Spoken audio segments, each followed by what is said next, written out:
A voice, not from the television, not from the radio, not from the street outside.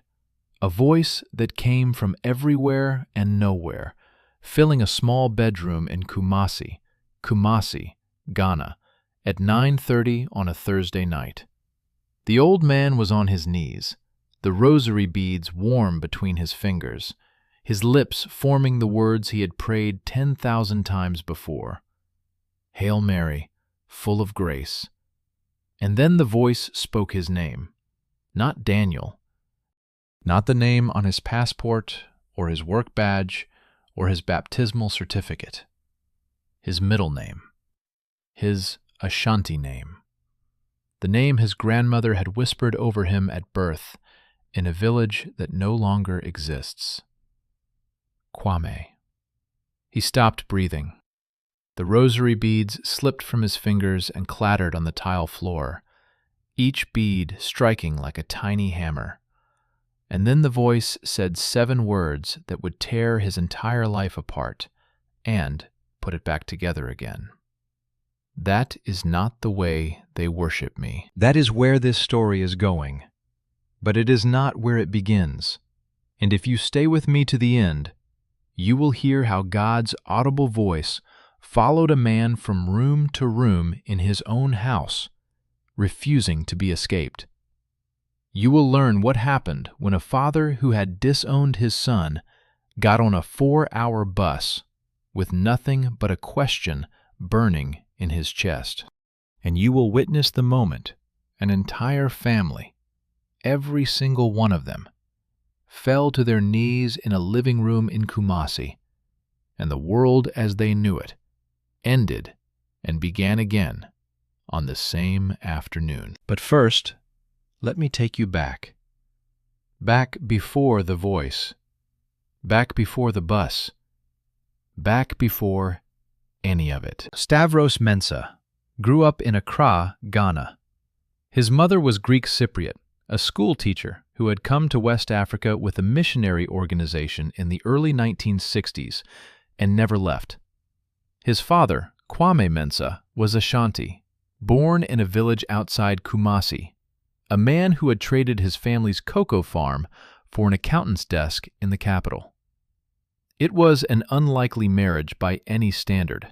A pale-skinned woman from Limassol and a broad-shouldered Ashanti man with hands like shovels, meeting at a church fundraiser in Accra, falling in love over imported lukumades and palm wine.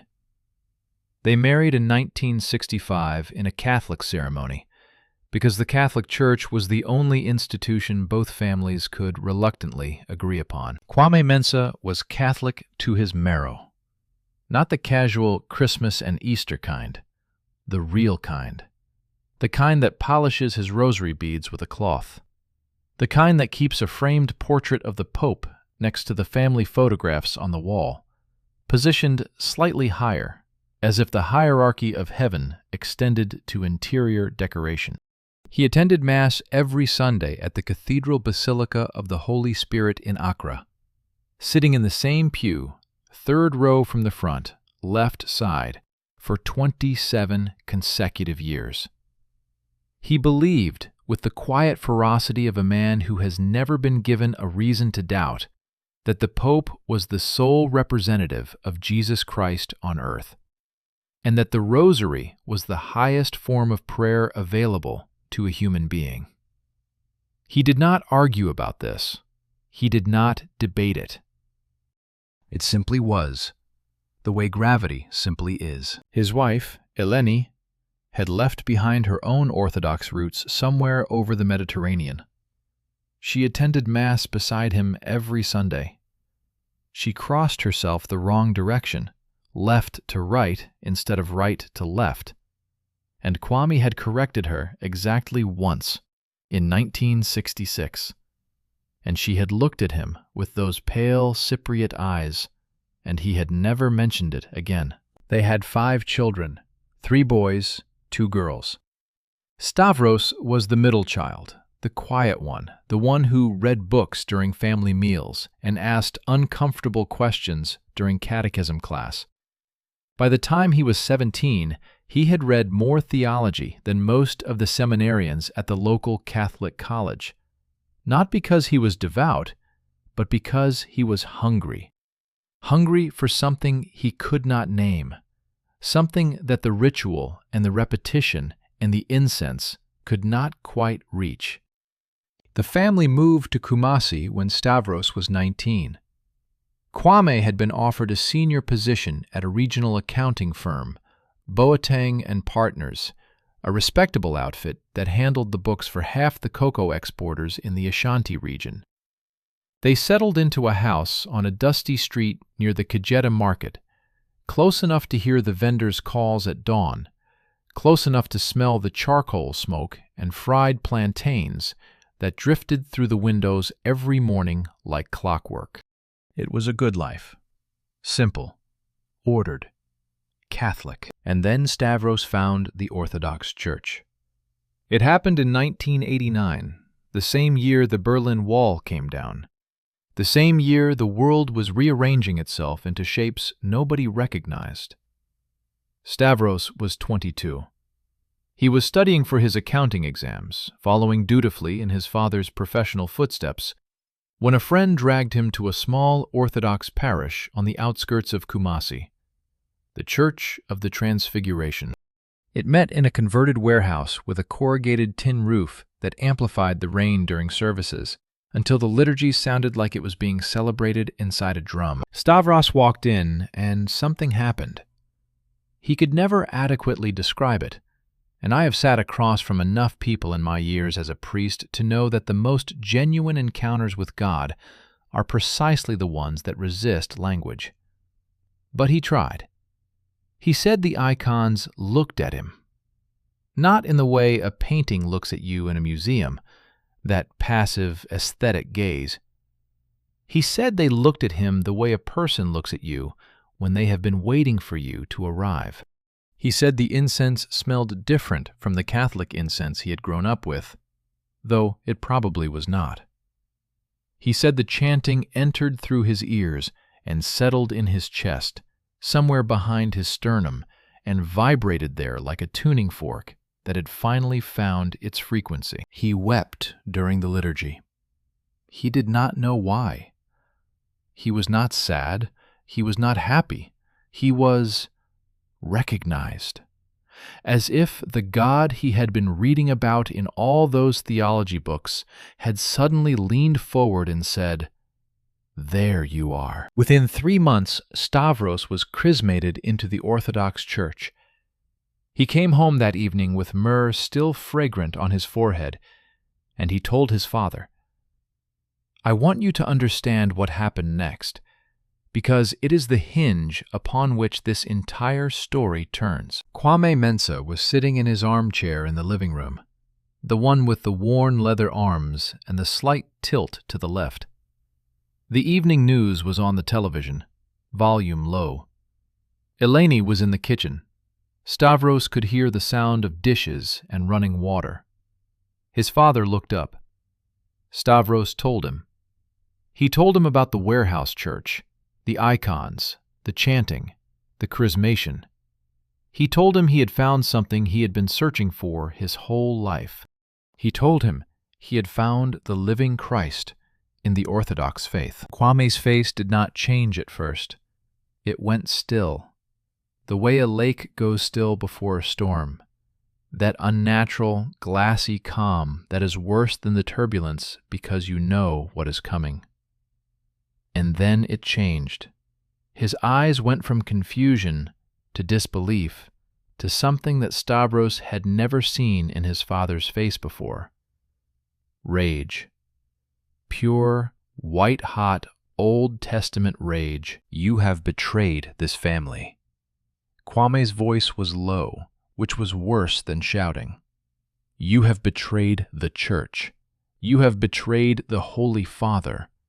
You are no longer my son." The words landed like stones, each one a separate impact. Stavros stood in the doorway of that living room, 22 years old, myrrh still on his skin, and watched his father turn his back to him. In the kitchen, the sound of running water stopped. Eleni had heard. She did not come out. That silence, that maternal silence. Stavros would carry it with him for years. Not his father's rage, which was loud and legible and almost easier to bear because it was honest. His mother's silence. The sound of a woman trapped between the man she married and the son she raised, choosing neither, which is its own kind of choosing. Stavros left the house that night. He walked to the bus station in the dark, the red dust of Kumasi coating his shoes. The market stalls shuttered and padlocked, the air thick with the smell of overripe fruit and diesel exhaust. He bought a ticket to Accra, 4 hours. He found a seat near the back of the bus, next to a window with a crack running through it like a river on a map. The bus lurched forward.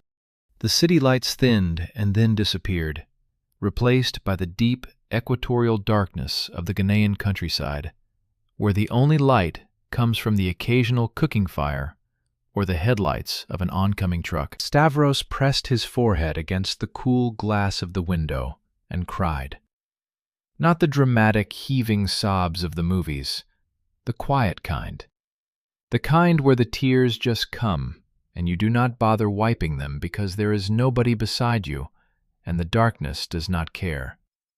He cried for his father's face, for his mother's silence, for the terrifying possibility that he had made the worst decision of his life, or the best one, and he could not tell the difference. And then, somewhere between Kumasi and the halfway point, somewhere in that stretch of highway where the forest presses against both sides of the road like walls closing in, he heard the Holy Spirit speak. Not audibly, not the way his father would later hear, but with that unmistakable interior clarity that is louder than any sound. Pray for him. 3 words. That was all. Pray for him. Stavros began to pray. He prayed on that bus, face pressed against the cracked glass, tears mixing with the condensation on the window. And when he arrived in Accra, he kept praying, every morning, every evening, on his knees in a rented room in a boarding house near the university, with the sound of traffic outside and the muezzin's call from the mosque down the street, and the chickens in the neighbor's yard all forming a kind of accidental symphony behind his prayers. He prayed for his father. For 1 year, 365 days. His knees turned dark with bruises, the skin thickened and calloused. He did not stop. And here is what I want you to hold in your mind as we go forward. While Stavros was praying in Accra, God was already at work in Kumasi. The son did not know it. The father did not know it. But the distance between them was about to become the shortest distance in the world. 1 year passed. It was 1990. Kwame Mensah had not spoken his son's name in 12 months. He had removed the family photographs that included Stavros from the wall and placed them face down in a drawer. Eleni found them there one afternoon while looking for a screwdriver and said nothing, which was becoming her specialty. The other children, Nikos, Philip, Theodora, and Amara, had learned not to mention their brother, the way you learn not to touch a hot stove. The absence of Stavros was the loudest thing in that house. And then came the Thursday night. Kwame was in his bedroom, the master bedroom, the one at the end of the hallway, with the window that looked out onto the mango tree in the back garden. The room smelled of wood polish and the faint, sweet residue of the mosquito coil burning in the corner. He knelt beside his bed, as he did every night, on the thin prayer rug Eleni had bought him years ago, and he began to pray the Rosary. The beads were smooth from decades of use. He closed his eyes. Hail Mary, full of grace, the Lord is with thee. And then the voice came. It did not come from outside. It did not come from inside his head. It came from everywhere. It filled the room the way water fills a glass, completely, instantly, leaving no space for anything else. And it called him by his Ashanti name, Kwame. And then it spoke, I am the way, the truth, and the life. That is not the way they worship me. Ask me how. Kwame's eyes flew open. His hands were shaking. The rosary beads rattled against each other like tiny bones. He looked around the room.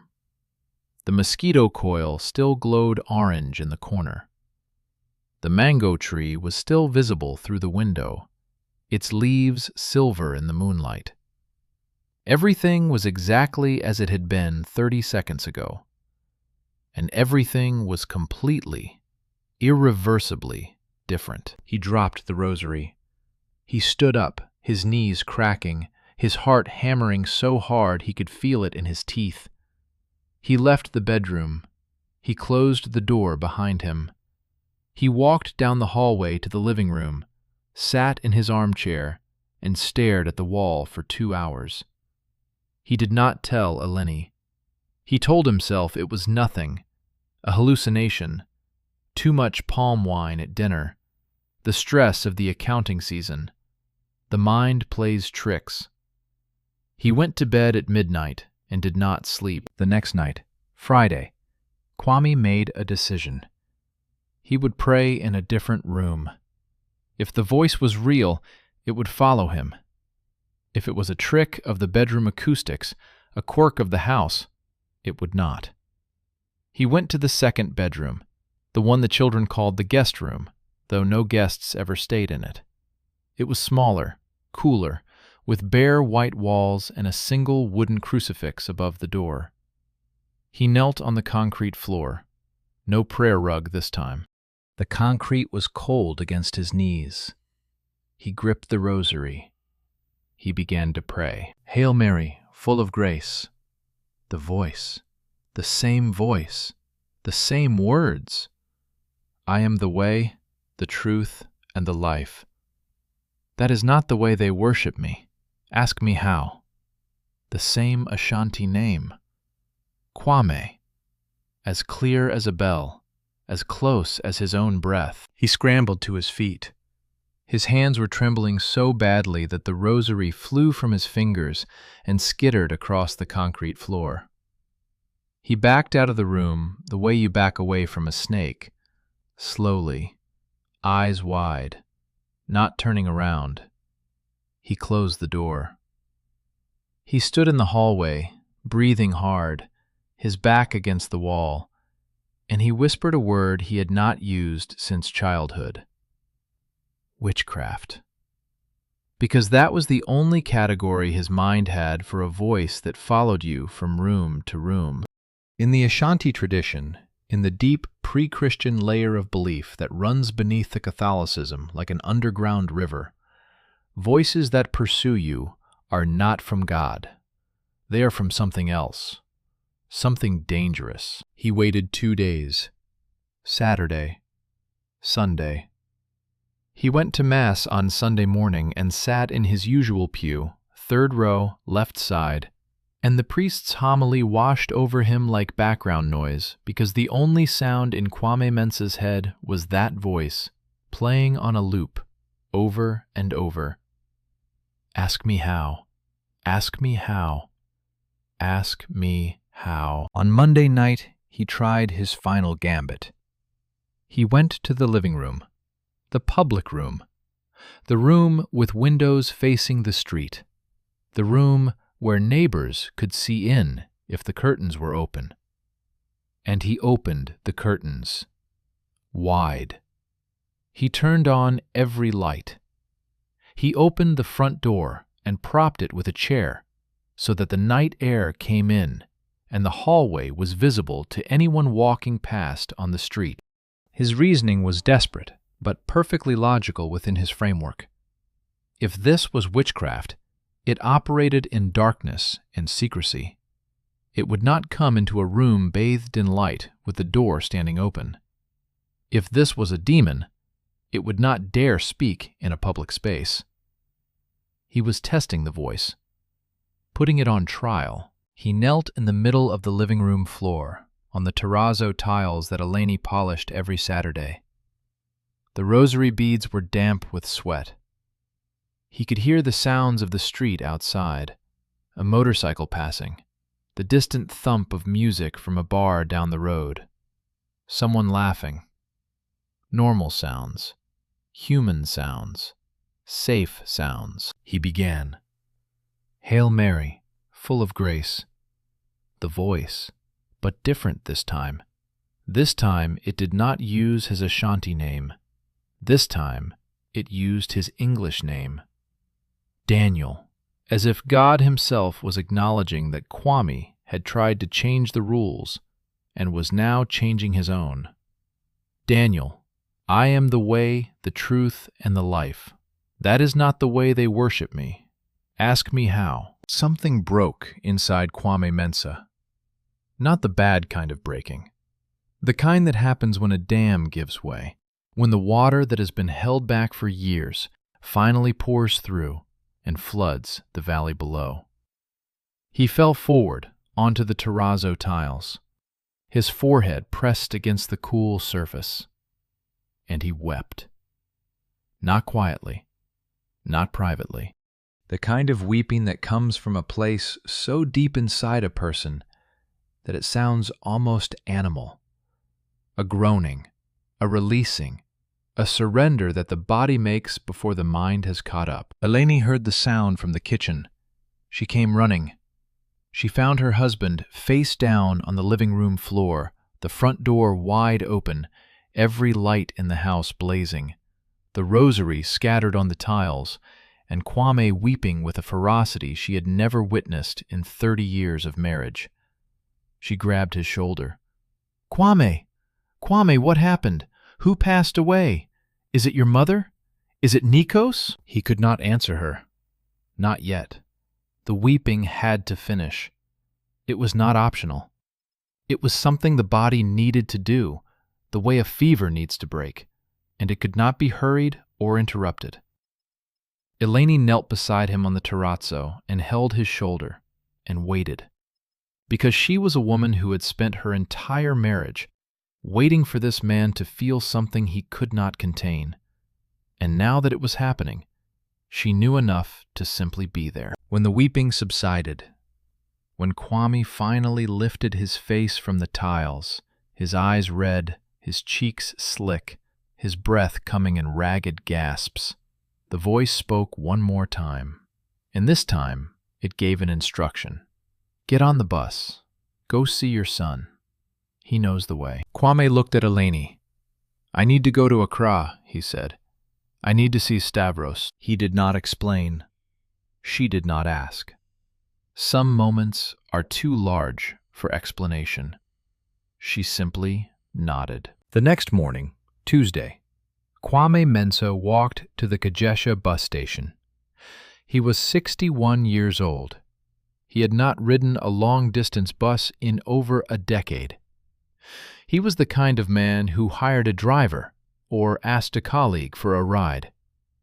But the voice had said bus, and Kwame was no longer in the business of reinterpreting God's instructions.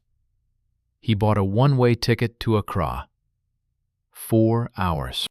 The same route in reverse that his son had traveled 1 year earlier, with tears on his face and a cracked window for company. The bus was a 32-seater with blue vinyl seats patched with electrical tape.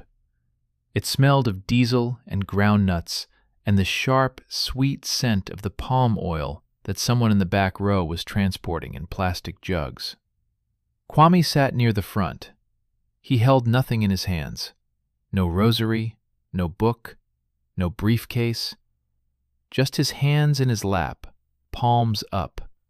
The way you hold your hands when you have nothing left to offer and nothing left to hide. The bus pulled out of Kajesha station, past the market stalls, past the cathedral, past the roundabout with the golden cocoa pod statue, and headed south toward Accra. The Ashanti hills rolled past the window, green upon green upon green. The cocoa plantations with their shade trees, the patches of rainforest where the canopy closed overhead like a cathedral ceiling, the small villages where women sat beside the road selling oranges and smoked fish on wooden trays. What was Kwame thinking on that bus? I do not know. I can only guess. I think he was thinking about the last thing he had said to his son. You are no longer my son. I think those words were replaying in his mind the way the voice had replayed, over and over, inescapable. I think he was afraid that Stavros would turn him away, afraid that the damage was permanent, afraid that a year of silence had calcified into something that no voice, not even God's, could break through. But he stayed on the bus. And that is the thing about obedience. It does not require the absence of fear. It requires the presence of something stronger. 4 hours later, the bus pulled into the Accra station. Kwame stepped off into the noise and the heat and the exhaust fumes. He took a taxi to a small office building near the university campus where Stavros worked as a junior accountant. A modest outfit on the 3rd floor. 4 desks, fluorescent lights, a ceiling fan that wobbled on every rotation. Kwame climbed the stairs. His knees ached from the bus ride. He reached the 3rd floor. He opened the glass door. Stavros was sitting at his desk, a stack of ledgers in front of him, a pencil behind his ear. He looked up, and the blood drained from his face. Papa? The word came out like a question and a prayer and a plea all at once. Papa, what happened? Is it Mama? Is she? Kwame stood in the doorway. His eyes were red. His shirt was wrinkled from 4 hours on a blue vinyl seat. His hands hung at his sides. He looked at his son, the son he had called a traitor, the son whose photographs he had turned face down in a drawer, the son he had not spoken to in 365 days. Stavros, his voice cracked.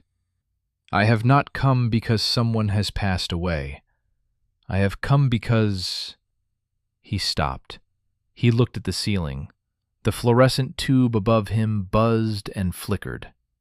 I have come because God spoke to me. He spoke to me, Stavros. In my bedroom. In the guest room. In the living room. 3 times. He told me to find you. He said... Kwame's voice broke completely. He put one hand on the door frame to steady himself. He said, you know the way. Stavros stood up from his desk. The ledgers slid to the floor. The pencil behind his ear fell and rolled under the desk. He crossed the small office in 3 steps and put his arms around his father. And for the first time in Stavros's adult life, he felt his father's body shake with sobs.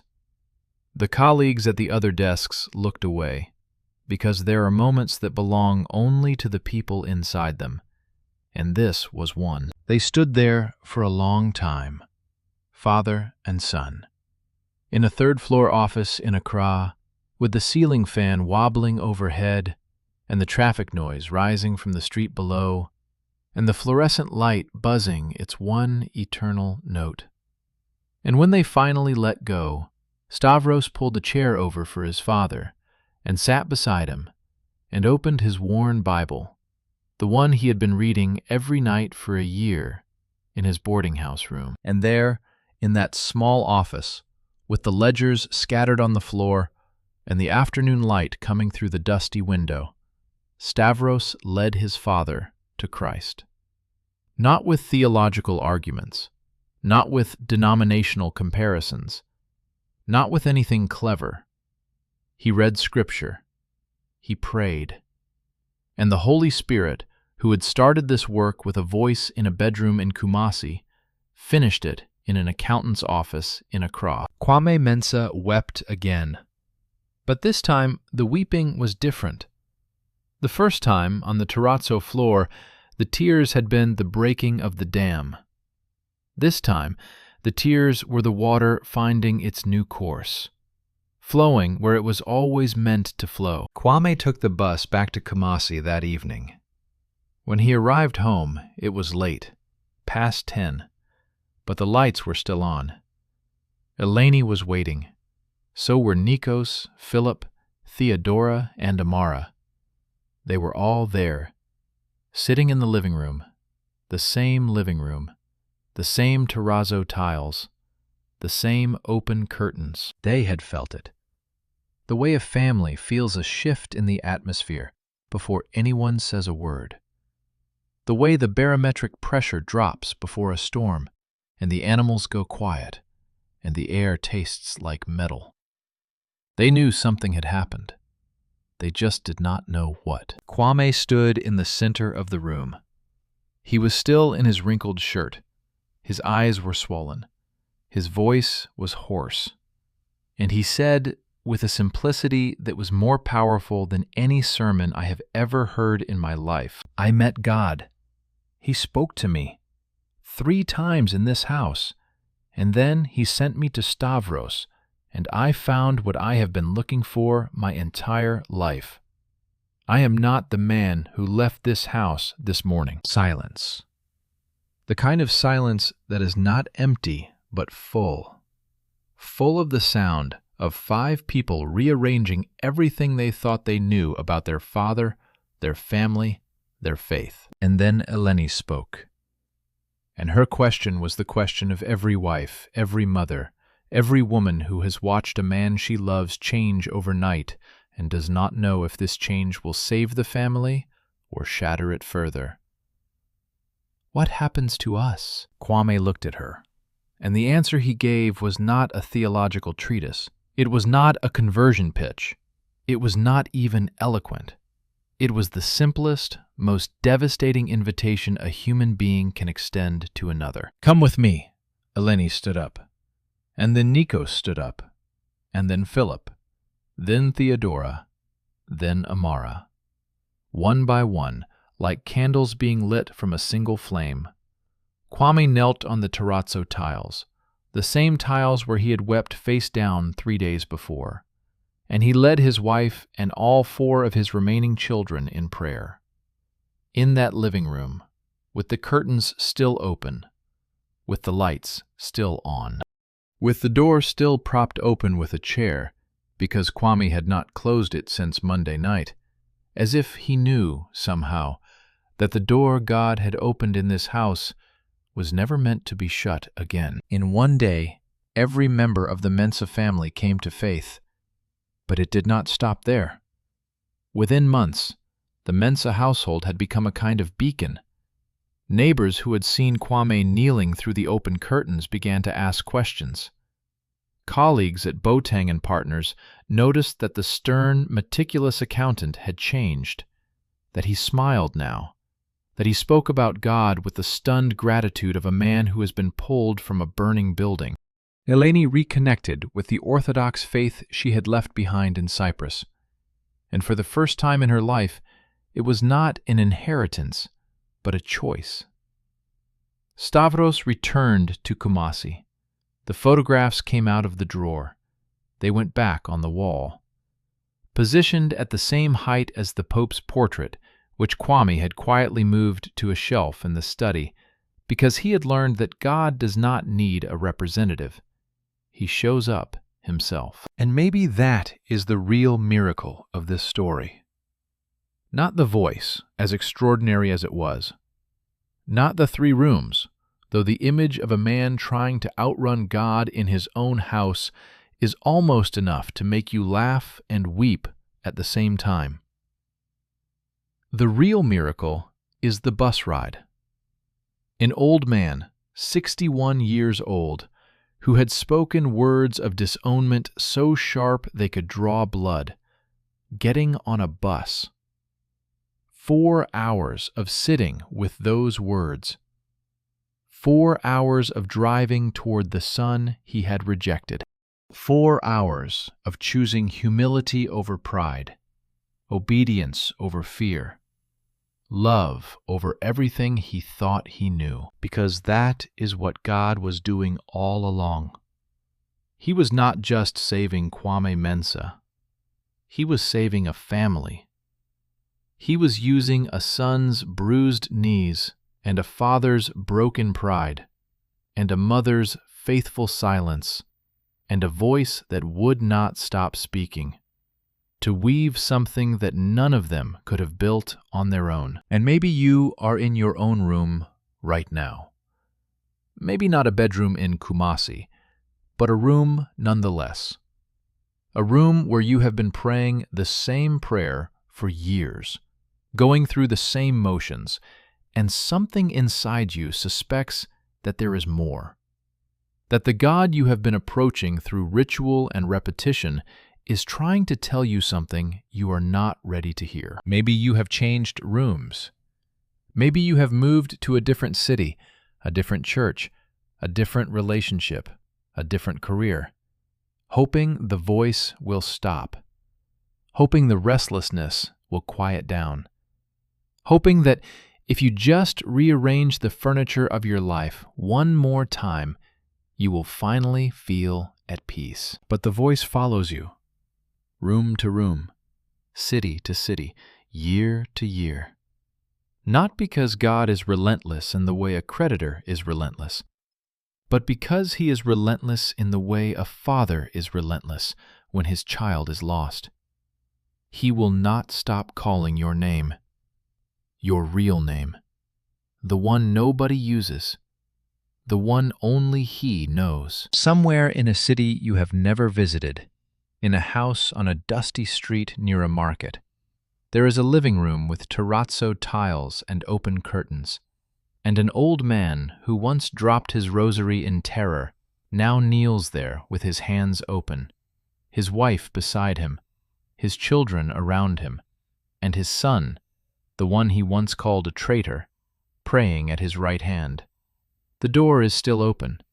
It has been open for over 30 years, and I believe it is open for you too. If this story touched your heart, share it with someone who needs to hear it. Subscribe to this channel, and may the living God who spoke to Kwame Mensah in 3 rooms and would not be silenced, may that same God speak your name tonight and fill every empty room in your life with his presence. Until next time, peace be with you.